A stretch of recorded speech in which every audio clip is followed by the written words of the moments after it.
Welcome to Master Your Finances. How can business unlock profitability and stay competitive in today's fast-changing market? Joining us is Mathias Hemberger, a seasoned leader with global expertise from managing iconic brands at Unilever and driving transformation at Firmenich. Mathias has excelled across industries and continents. Now with ERA Group, he helps mid-size organizations improve profitability through world-class cost expertise. Today, Mathias shares insights on leveraging resources, optimizing vendor management, and driving sustainable growth. So that's very interesting, Mathias. I know we've talked offline about this a little bit. So tell us a little bit about your background and then what brought you to the point where you want to help do this for a mid-sized company. So how did you develop your expertise initially a little bit? Give us a little bit of background there. Yeah, hi, Kurt. Thanks for having me here, first Sure. of all. And I don't know if it's too late to say Happy New Year, but anyway. Sure, you can say it anytime. Yeah. Somewhere it's New Year. Chinese New Year's coming up. Probably. Just either way you can do it good, right? So,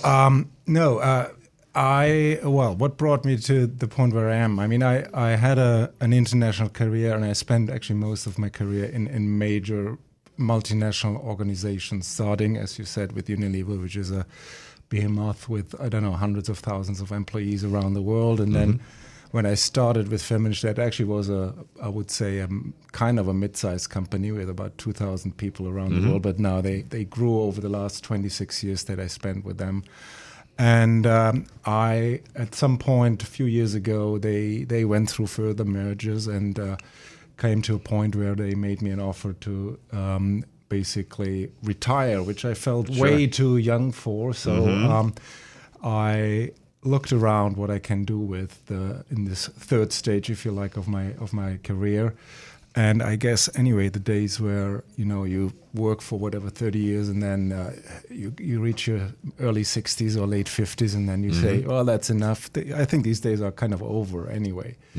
So I wanted to keep active, and I came across this organization, ERA Group, which is a franchise-based organization. So it kind of offered me the opportunity to make a jump from employed, salaried corporate life to a more entrepreneurial stage, which I honestly had never really seriously considered.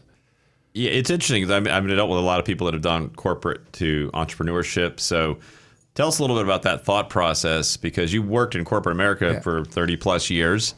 That's a long time, and you get in. I mean, that's a certain way of doing things. Let's just say entrepreneurship is kind of a little different.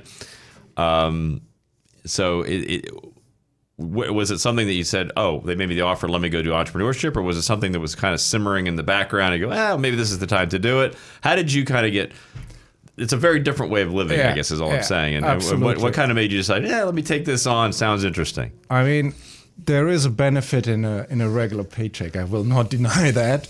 I would have to agree, yeah. On the other hand, I mean, having this pressure to constantly having to justify what you're doing to, the senior management, to your uppers, and every quarter having to kind of look at how are things going and then explain why they're going maybe well or not so well. You never know. It gets tiring after a while, I would say. And in that respect, the opportunity to become my own boss and kind of, create my own pressure for myself as much as I like and comfortable with, but then also to say, well, it's a beautiful day today, and actually my dog is looking at me longingly and wants to go out. And I say, well, I just do that then. Right. That also has its benefits and is a very desirable kind of way of life, I would say. So that played into the decision. I saw in this with ERA Group the opportunity to still make a decent living and kind of be the master of my own fate in a sense. If I put more work in, there is better output. If I decide to take it slow for a while, I can do that. Okay, then I have a little bit of an impact on my income, but that's fine. So did you go seeking out a franchise? Because when people go entrepreneurship, you can really do it two ways. One, you can create your own thing, so to speak, or you can go kind of a franchise or licensing or something where somebody else already has kind of a structure in place and can kind of help you get up and going. What were the reasons why you thought first on going franchise instead of on direct, just creating something brand spanking new out of nothing, which frankly is hard, very hard. You are answering my question. And then the next part, you decide franchise, but now you have to decide which one. There's thousands and thousands of options out there. So what was kind of your thought process through this stage of the analysis, so to speak? Well, first of all, the thought was really that I wanted to have a model that I can kind of leverage, basically, to completely reinvent the wheel. I felt was a little tedious. There are obviously, in my situation, to become a consultant after a successful corporate career is quite obvious, I would say. Mm-hmm. But there are thousands out there who just do their thing and talk about strategy or leadership or business development, things like that. But I felt you need to have a certain angle, you need to have a certain hook that kind of differentiates you from all these. And in that respect, a proven model that a franchise organization like Era Group offers is a good way to manage that risk, let's say, of making that step. You're not stepping completely in the unknown, but you're leveraging an organization, you're leveraging resources that have shown that they can work. And what I liked about the model, and that's the other consideration that came to my mind, is if you do, another thing that I wanted maybe to explore was something like coaching, executive coaching. As I said, I have 30 years of experience, led big teams, and I felt, kind of paying forward and sharing my wisdom with other people felt like a very enticing proposition. But typically in a coaching context, you basically at the end of the day get paid by the hour. Mm-hmm. You don't get paid for the value that you create, but you get paid for your time, which I felt is making it kind of hard to really leverage and scale up basically the value that I could bring to an organization. And in our model at Era Group, we get paid on the value that we create. We get paid. It's an organization that helps companies to save money at the end of the day. And the more we save, the more we get paid. And that I felt was a much more. So how did you decide on this particular franchise? Because I think I see part of it is that you like the model because people are compensated based on the value add, so to speak, as a business, and that's usually the better business model if you can do it that way. Somehow you have to be able to leverage something, and that's your expertise on how to leverage a value, right? And then you can come in and add value. But there's others too. So why did you think this one was kind of the one that, hey, this one makes sense for me based on my background, based on the opportunity I see, based on whatever metrics you happen to use? I was wondering, what things did you think about first and said, yeah, this is a good fit for me and for where I think business is going in general? You're raising a good point about leveraging your past expertise, and that I felt I can do very well in this context because for most of my career at Firmenich, I was handling global accounts. I was kind of interacting with clients on a C-suite level, and that's exactly what we're doing here. So it is a business-to-business interaction on a senior level, on a strategic level, and I felt in that respect, I can leverage very well what I have learned over 30 years. Mm-hmm. I can leverage also certain industry knowledge that I have. And some of my first clients came from my old industry where I spoke the language, I had some connections, and that obviously helped very well. And we may speak later on about the power of networks a little bit more. So that was a very, very good entry point here that I said I just use some of the connections that I have. Well, you bring it, whether you did that intentionally or not, I just want to point out that this is often a conversation that business owners in general and entrepreneurs in general have. It's like, okay, do I go wide and be a generalist, or do I go narrow and become more of a niche person where I become really, really, really good at a certain industry and how to solve a particular problem or problems for that particular group of people or whatever. I mean, you can go based on, a process thing, or you can go based on an industry expertise, right? It's something that has to be common among, your clients, so to speak. And over and over again, we talk about how you do better by adding more value by getting really focused on a particular area. And in your case, you have an industry, we have a background, and now you can apply the expertise you're learning from the franchise people to your background. Kind of like, tell me a little bit about how you plan on going. It sounds like you've hit a good niche, is what it sounds like to me. Like you've hit a good spot that makes a lot of sense. So how did that come to be? Was it easier to, like you said, you could talk their language? That was one thing you said, right? Well, that helped me to get into that whole consulting game by sticking to, first of all, to speaking to people that I kind of know, or talking about industries that I know. On the other hand, obviously, you need to learn and you need to expand, and you're never too old to broaden your horizon. And so over time now, in the last few years since I'm doing that, I kind of branched out into other businesses, into other industries as well. The common thread still is you talk business to business. You talk about the needs of an organization, and you have an understanding what drives these business owners, what drives these entrepreneurs. What are they? They all have similar concerns. They all have similar worries in the context of the current economy, and staffing, and how do I pay for my people, and where do I can I find the money that I can actually put it back into the business.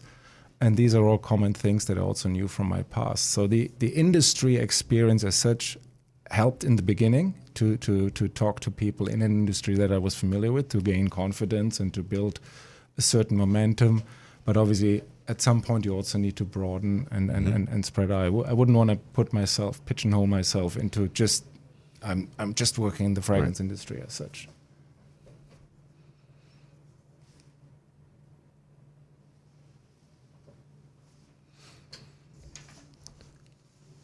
All right. Well, that was great. Right before the break, we talked a little bit about like how you niched in to get your basically your feet wet, so to speak, because you were very familiar with those particular industries.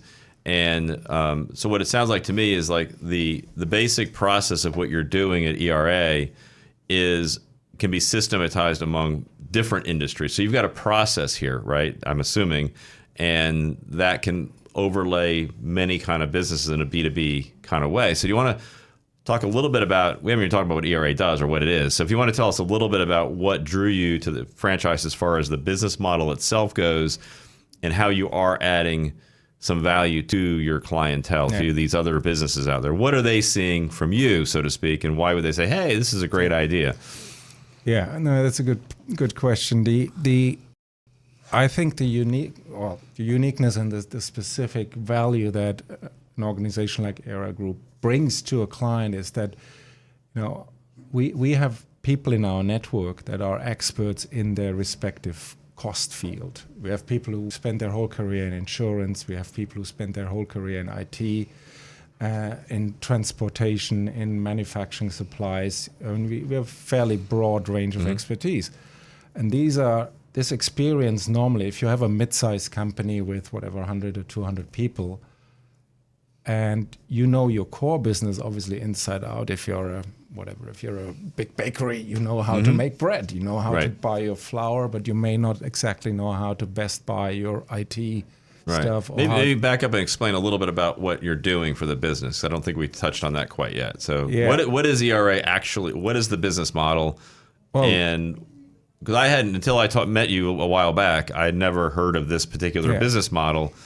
And then how do you engage with business owners? Because I'll comment on it as you talk, but just go ahead and tell me what the basic business model is and how those conversations typically go. Well, the basic model is that we come into a company and we look at all the non-salary spend. So we don't look at people as such. We don't tell you have too much people, but we look at all the goods and services that a company buys.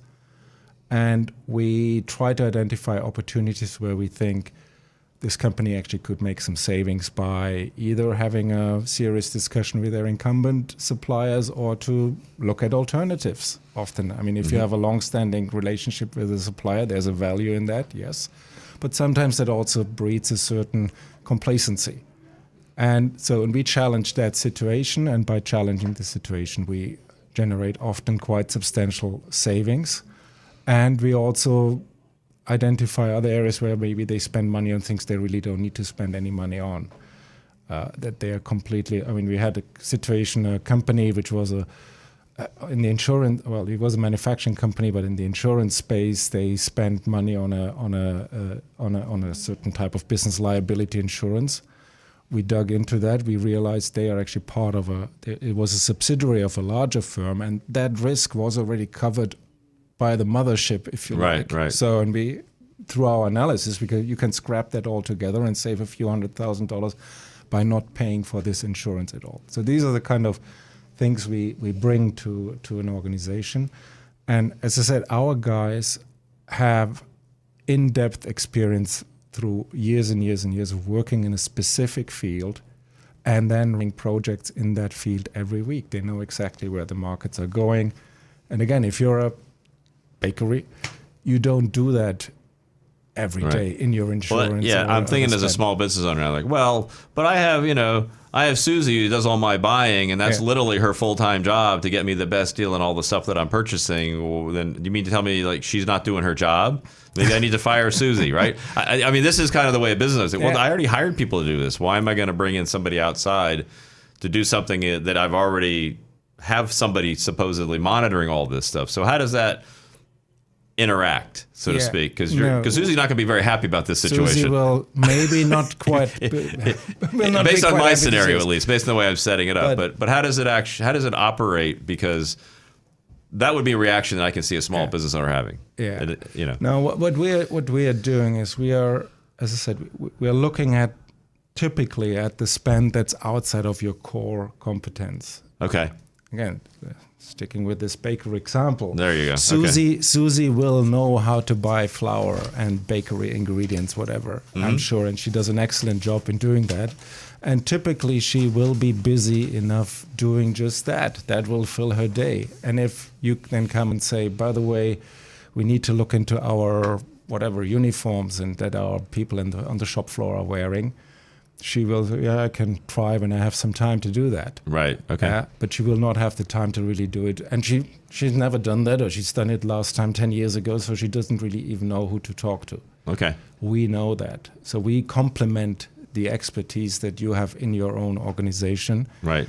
And that's why we are focusing on the mid-size, let's say, market, because if you have a really large organization, they have people who know all the different aspects. Because they have the resources, they have the staff to look into all the different aspects. If you have a mid-sized business, you don't have that kind of manpower in your organization.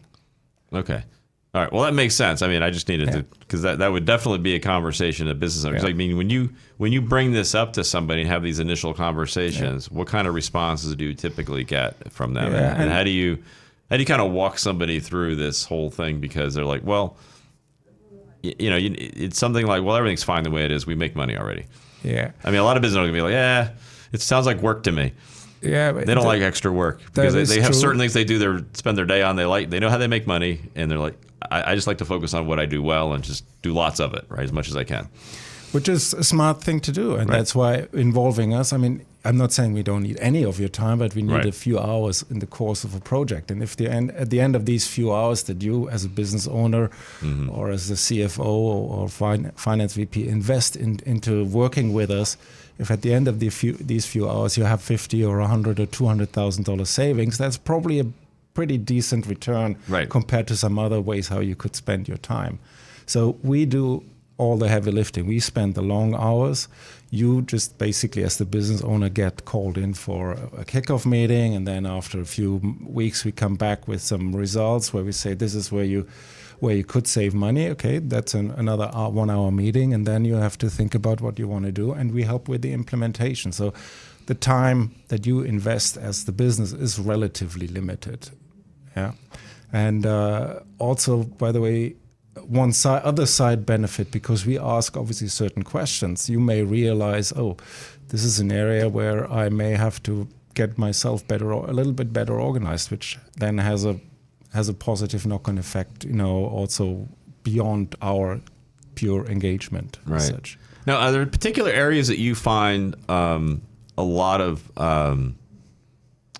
value. And I know I'm just thinking about my own business. When I go in and I do like a wealth management analysis, the place we find the most errors, which people never think about, is as far as like the outside world, is we find more errors in insurance, like what you just talked about, than like anywhere else in their plan, because it seems like the agents don't stay in touch with them, and the owner doesn't really understand what they have. Yeah. They just know they got a renewal every year, and maybe the premium went up. That's about all they really think about. Yeah. But if you actually analyze it, I'm often finding errors in there when I really talk to like everybody, right? So that's just my industry, right? That's what we see, and I'm not the only one. Other people in my industry have the same issue.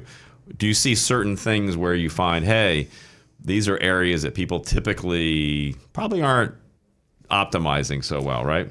It really depends on the industry, and we cover everything from manufacturing through professional services to non-profits, education, medical. So we don't really have an industry focus. We have a cost focus, and if you spend money, stick with insurance. I mean, it doesn't really matter too much whether you're a manufacturing company or the professional service company. You still have a liability insurance. You still have to insure your staff, so health and benefits, things like that. So, and to your question, I mean, I don't really find any specific standout kind of, this is what everybody gets wrong. Right. Okay. Not really. I mean, it really depends where we have people on the client side who know a lot about insurance, actually. Right. But then they have another blank spot somewhere else, and they may not be aware of that, let's say. And that's where we, in an engagement, in a discussion, we try to dig in, where are your pain points, and then we can focus on that. Excellent. Excellent.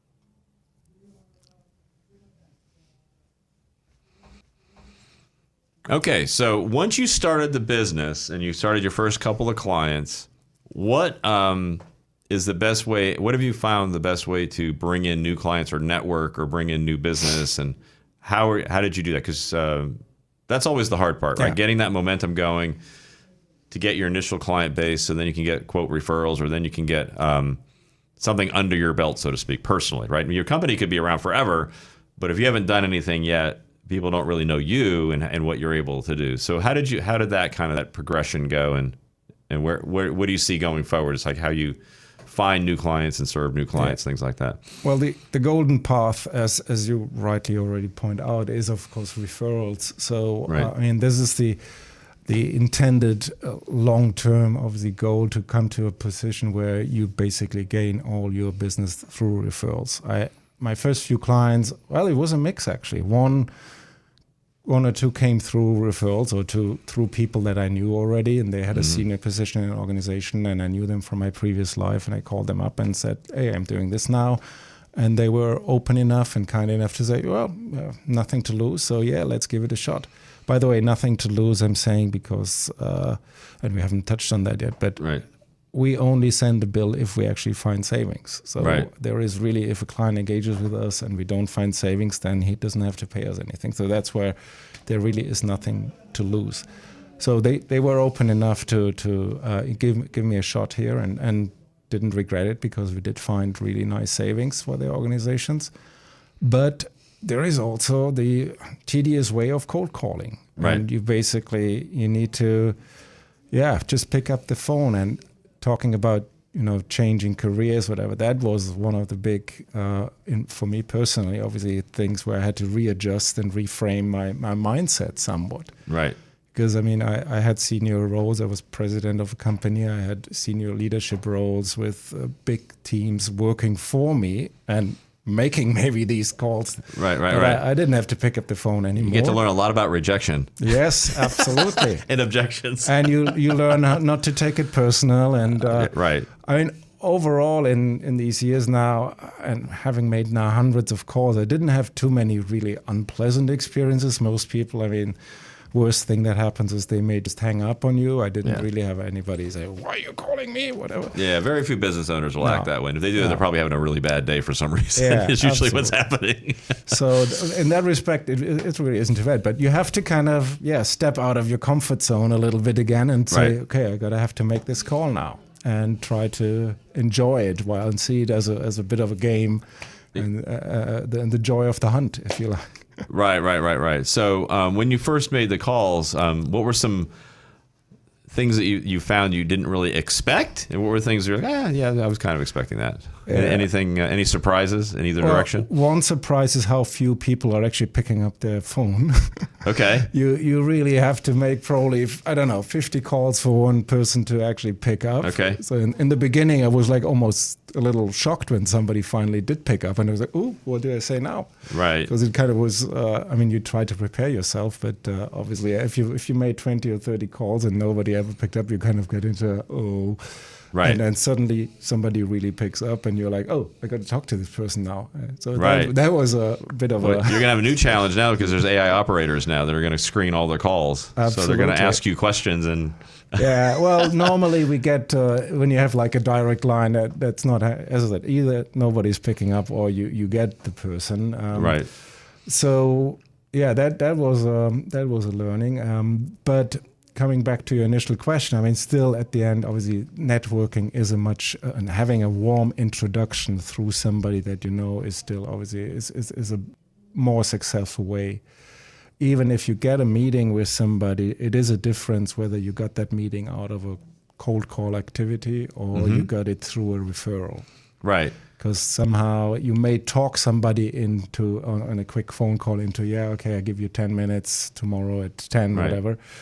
And then he may listen to you and may say, I had a first meeting, great. Right. But it's because you kind of convinced him to talk to you, but Right. that doesn't mean that he really has a desire or a pain that you could address for him. If it's through a recommendation, through somebody who knows a little bit about what this company might need and says, well, you guys might be a good fit, there's a much better chance of really getting something out of that. So do you find other ways? I know I see you at chamber events all the time, and now you cold call, chamber events, referrals. What other ways do you expand your network? The more people you're out there meeting and assisting and et cetera, et cetera, it's just a numbers, as you know, all sales is a numbers game, finding the right match, and you've got to get out and reach hopefully the right clients, so to speak, or people that are potential clients. So what ways do you do that other than, I know the chamber, and I know you're... through the chamber, there were other contacts. There are other, obviously, networking groups here in the area which get together. One other way is that I'm engaged on the board of a nonprofit here in Trenton, and through that you get some good introductions into the whole nonprofit world. And actually, it sounds not like I'm doing the nonprofit stuff just because for business reasons, which is not the case. It is a cause I'm quite passionate about, and I actually started doing that before I got involved with Era Group. You're bringing up a great point, because a lot of people overlook the joining the board aspect of their life in general. And the other thing you point out is very, very important. Don't just join a nonprofit because you're like, I want to join a nonprofit and meet a lot of influencers in the area. That's not going to work, because you want to join a board where you're passionate about the cause, because the other people on the board will also be passionate about the cause, and that's how you connect.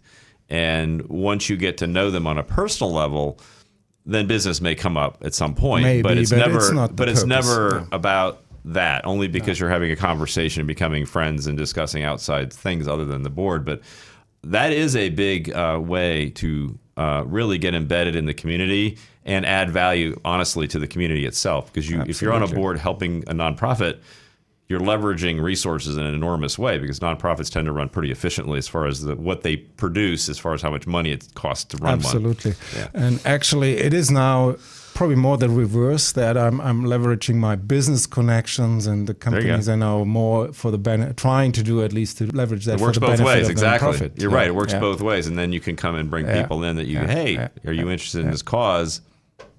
Here, please support us. We're having an event, or we're doing such and such, right?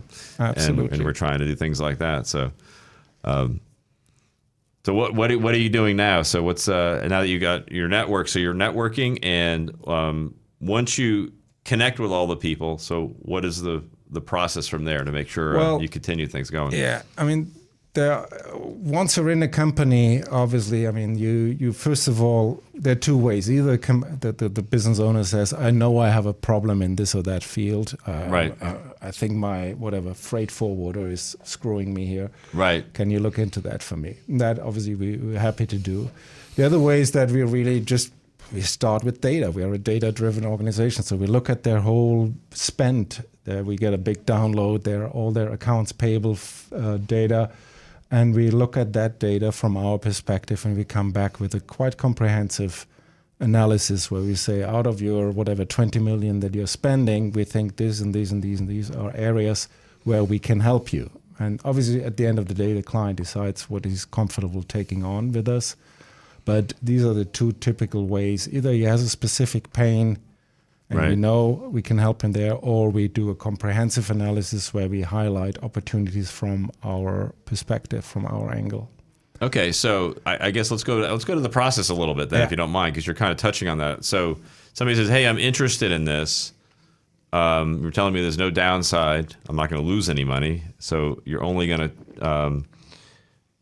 to pay you if we find some savings. So there's a net plus to the business owner and a relatively small amount of time for them, because that's the other thing. Business owners never have enough time because they have other things they're trying to get done. Once I say, sure, let's try this, what do I give you so you can do your job, so to speak, and then what should I expect? It depends. Right, nice. which is I sound like an attorney. It all depends on the circumstances. No, typically, I mean, there are like 4 phases. We do an analysis of what you currently spend, and we try to understand what you need and what you do. So that's the first line. We create a baseline, and for that's where I say it depends. If some clients, they just have it all at their fingertips because they have a very good data system, ERP system. Other clients, for them, they need to kind of manually go through files and copy stuff and whatever. Right. The other way which we can do is often we get just a letter from the client that authorizes us to interact with their suppliers, and we get data from the supplier directly, basically. So that's the first stage, the baseline. Then we go out to market.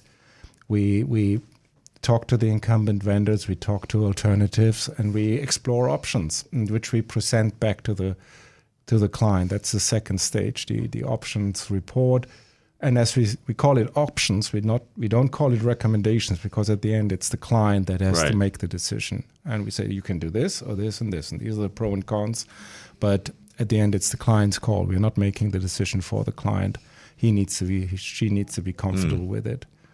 And then the third stage is an implementation. Once they have made their decision, we basically guide them through the implementation. If they have a new vendor, we make these introductions. We help to negotiate contracts if necessary and things like that. That's the third stage. And then in the fourth stage, we monitor, typically now for 3 years, the actual savings. And based on these actual savings, we send on a monthly or quarterly basis, we send our invoice, where we say, okay, you used to spend 100, now you spent 80, there's 20 savings, here's our share. Excellent.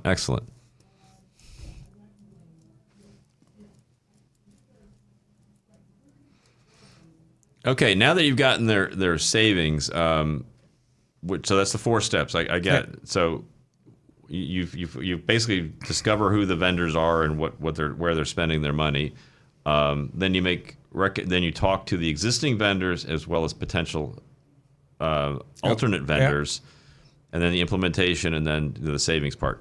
The one that I just thought of while you were talking about this, I'm like, okay, well, I've been using XYZ supply for the last 30 years, and how does this conversation go? I'm thinking, if I'm XYZ supply and you say ABC supplier is going to cut by 10% or whatever, whatever the number is, I may go, all right, fine.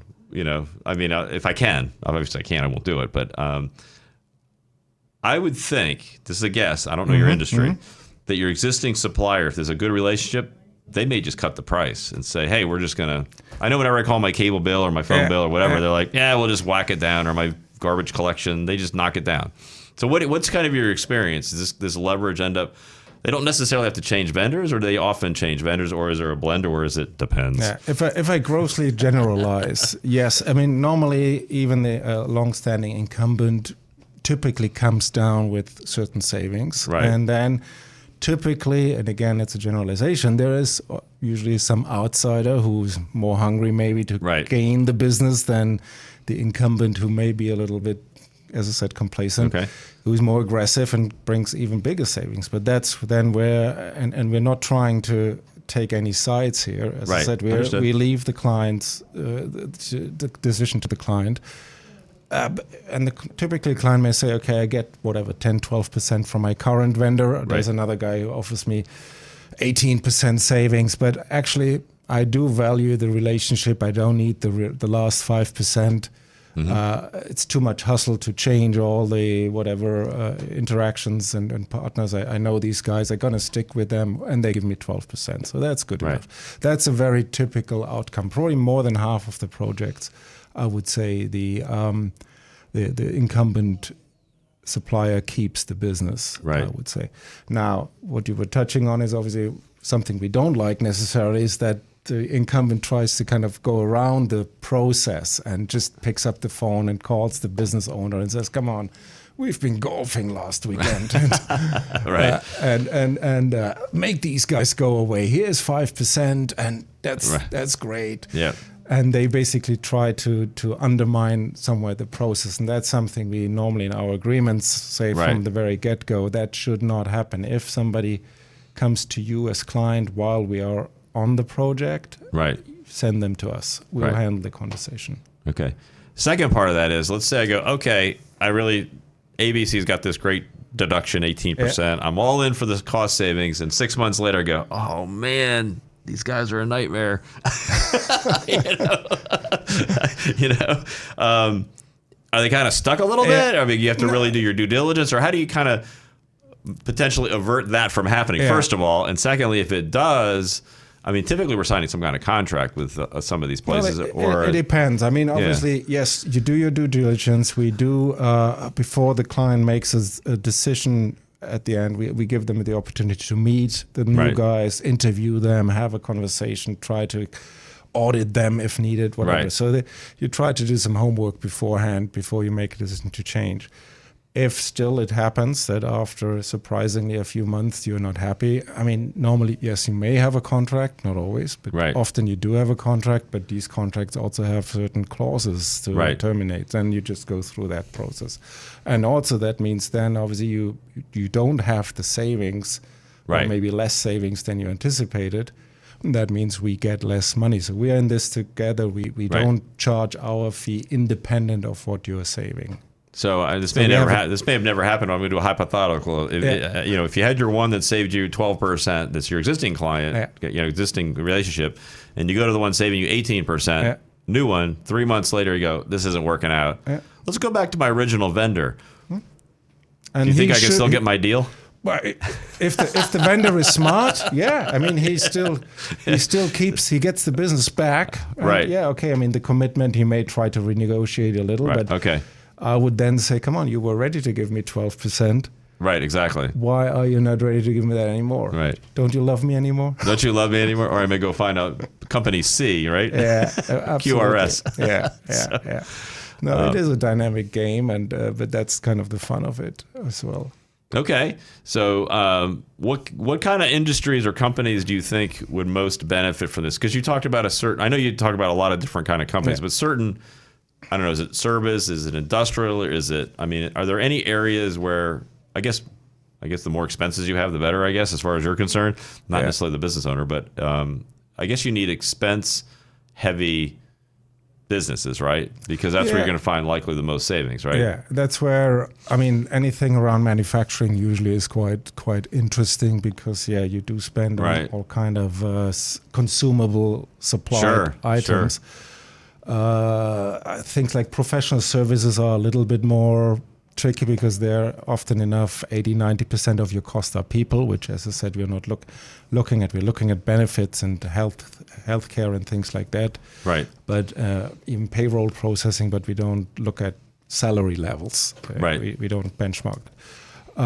So manufacturing is great. You were asking who would benefit. I mean, that's an interesting point because I think there are quite a few industries or even areas like non-profits who would benefit a lot, but for some reason are not necessarily always keen on or highly motivated to get involved, which is or the other area which sometimes drives me a little mad. And I tried in the beginning quite strongly to get into public school systems. Well, you're dealing with a government agency, which is and they a whole lot of paperwork. Yeah, a lot of layers. That's one thing. There's paperwork and layers. But there also seems to be not too much motivation, I feel, to even rock the boat, if you like. Because the person running the school doesn't write the check. The business owner writes the check. You said that, and I think you're right. Oh, I know for a fact. Yeah. As soon as you start signing the bottom of a check, it becomes much more real. Or even if you're just authorizing the ACH or whatever it is, it's like, oh, that's a real thing going out, right? So I mean, being a taxpayer in this country, but it's somebody else's money, whether you like it or not. It's like you just don't feel the same way about it as far as when the money goes out the door. And you do know. I mean, you because their budgets are public, you do see that they are struggling. And then you say, we could so much help here. And so how do you approach like or did you give up on the school systems? I kind of gave up. I tried it for a while, but again, it was these guys are first of all very well guarded. Unlike private businesses, they all still have somebody sitting in their at their phone and shielding them a little bit, so it's not even easy to get through to speak to the decision maker. But yeah, I mean, you try just to highlight to them, listen, I looked at your, because it's public information, I looked at your budget. I know you have issues here and there and there and there. We could help you. And I even sometimes have like case studies and examples where we did help in comparable situations. Right. But somehow still they are not necessarily open to talk. Yeah, they need to be motivated, right? Yeah, and they're not incentivized, I guess. I don't think that these guys have a bonus system or whatever where they would be rewarded personally, and that still is a strong there's no stock, there's no options, there's none of that, and unfortunately that's just the way the system is because it is a governmental agency, and you hope they guard our money closely, but unfortunately that's the exception is what I've found. It's not really the rule because because for them it's like I have something that's reliable, dependable, it works. Yeah, and that extra 12 or 18% to them is like, well, it's in the budget, so it's fine, right? And they don't really have to be concerned about the next year. We just ask for more money. Yes, I've noticed that when I get my quarterly bill. Yeah. Absolutely. So what would you recommend? I guess if somebody's thinking about going into business on their own, leaving corporate America, part A, and then part B is if somebody is in business and is looking to possibly save some money. Okay, on your first question, what would I recommend? First of all, I must say the most stressful thing that I experienced in this transition is that obviously in the first 12 months you make little to no money. Right. So you need to make sure that somehow, and you're a financial advisor, so I discuss don't have this to all tell the time. that, but you need to make sure that your cash flow somehow is covered and that your outgoings are covered. Otherwise, this can be very, very stressful and demotivating. And again, to be fair, I had colleagues, and I have even in other businesses colleagues in similar situations who, with a franchise or completely independent, tried to do their thing and then at some point realized that doesn't work and had to change plans. So that for me was the main thing. And then you need to be open-minded, you need to be flexible, you need to get off your high horse in a way, and don't be afraid to get your hands dirty again after having had white glove service for 20 years. Nobody's going to bring your coffee at 3 in the afternoon for you? Absolutely, and you're going to stage yourself and buy a bunch of for all they need a few events. So that's the don't be too precious to get your hands dirty. Pick up that phone and make that call. What was your second question again? The second part of the question? Business owners out there, just in general. Like who should maybe consider something like this, just on the surface? I mean, what we're looking for are people who are maybe humble enough to recognize that they know their business, but that doesn't mean there are not aspects in their business where outside help actually could be useful and add value. So our main competition really is not any other consulting company. It's the people inside that think we know it all and we can do it all ourselves. Right. So, and 9 out of 10 times there are areas where we could help. Okay. And they should be open-minded enough to recognize that and as I said, maybe a bit humble and say, I think this is something I don't know about. And if you could help me, I'm happy to share whatever you find for me. Okay. Excellent. Thank you very much, Mathias. You've been listening to Master Your Finances. Have a wonderful day.